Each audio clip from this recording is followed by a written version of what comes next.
Welcome back to my $15,000 bankroll challenge. In last week's video, I want to say a big thank you because that was week 2, and a lot of you were saying from week 1 to week 2, you were waiting all week for that video to drop and that you really are enjoying this, just to kind of see if card counting works or not. So these are the rules we're going to be playing by. Here in this video, we're playing some double deck with some of those different rules down there, like no surrender and resplaying aces and things.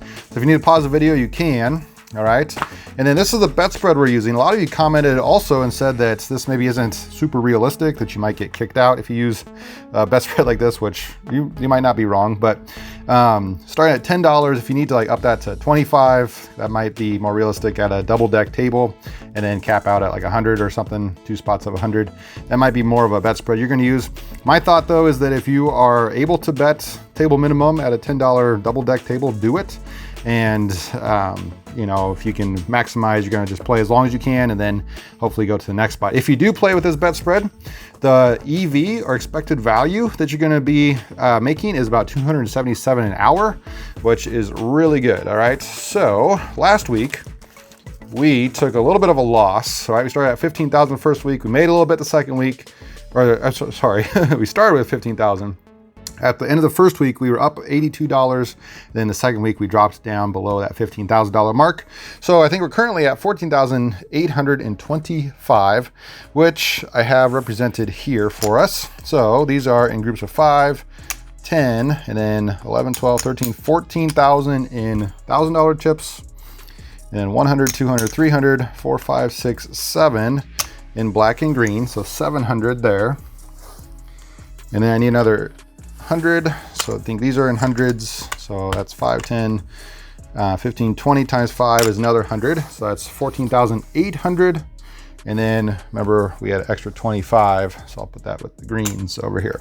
So that represents our bankroll starting in week 2. I'm going to be counting along with you today, and we're going to see at the end of this what our bankroll is at after that. Now again, you don't take your whole bankroll to the casino, but just to represent this so we can get an accurate count, that's what I am going to use. Okay, I'm going to get these shuffled up for us, and then we're going to get into some counting.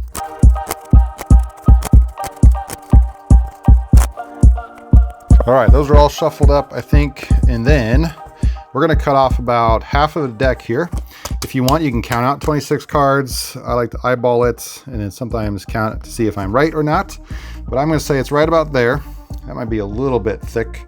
It might be more like 28 cards, but there you go. You can see the penetration. You're going to have a burn card. And then like the last few weeks, I'm going to be pumping in some of those casino type sounds to add as like a distraction so that when you actually go to the casino, you're used to that and you have practiced in the same kind of environment and setting that the casino has. All right, you ready to count? Let's put out our minimum bet here and get set and go.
All right, I just wrote down what my count was there.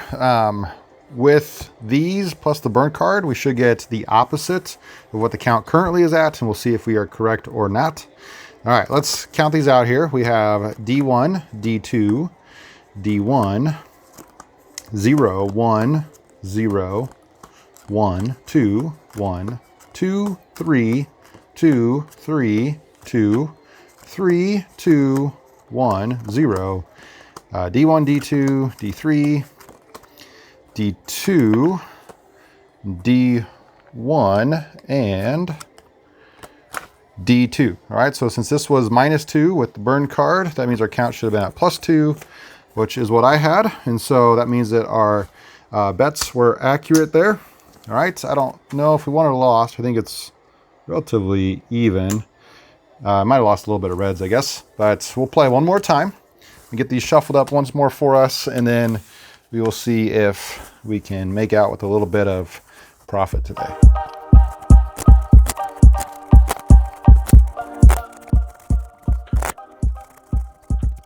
All right, looks like those are all shuffled up. Again, I'm going to cut off right around half a deck or so. Go right about there. Okay, got my burn card, which we'll check at the end. Again, count starting at 0, so is our minimum bet here, which is $10. Are you ready? Get set and go. Hey, blackjack, nice.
All right, again, I wrote down my count there, so I'll see if I'm correct or not. Let's get these counted and see what our profits are after that. All right, we have 1, 0, 1, 2, 3, 2, 1, 0, D1, 0, 1, 0, 1, 0, D1, D2, and still D2 with the burn card, okay? So since that was at D2, that means our count was at +2, which I have here. So our bets, I think, were right for the most part. All right, so hopefully you got the counting part right of this. Let's see where our bankroll is after we count these up. I think should be easy enough just to do without putting this in fast motion. I didn't tap into any of the thousands or the black chips there. And so let me get these in piles of 4. We have 1, 2, 3, 4, 5, and then $50 there. And then these ones need to be in piles of 5. And I can exchange this for 1 green. That's $25. Okay. And I have 4 left over. So it looks like this was 14,100, 200, 300, 400, 500, 600, 700, 800, 900, 75, 80, 85, 90, 95. So we gained a little bit back there. We're almost back to our original 5,000. So let's see, what I say, 14,975, 80, 85, 90, 95. Right. So again, it looks like we're below our original 15,000, but this wasn't a bad week because we gained over over $150, I think, there. And so not too bad. We'll keep doing this the next several weeks to see if card counting works or not. Hey, one thing, this is kind of, like I said, last week's video, this is your payoff to see this bankroll grow. My payoff is if you guys hit the thumbs up button for me. You do that by clicking the screen and then clicking the thumb in the corner. That really helps me out. That way this video can spread to more people. Otherwise, until next time, remember, this is A1 Blackjack.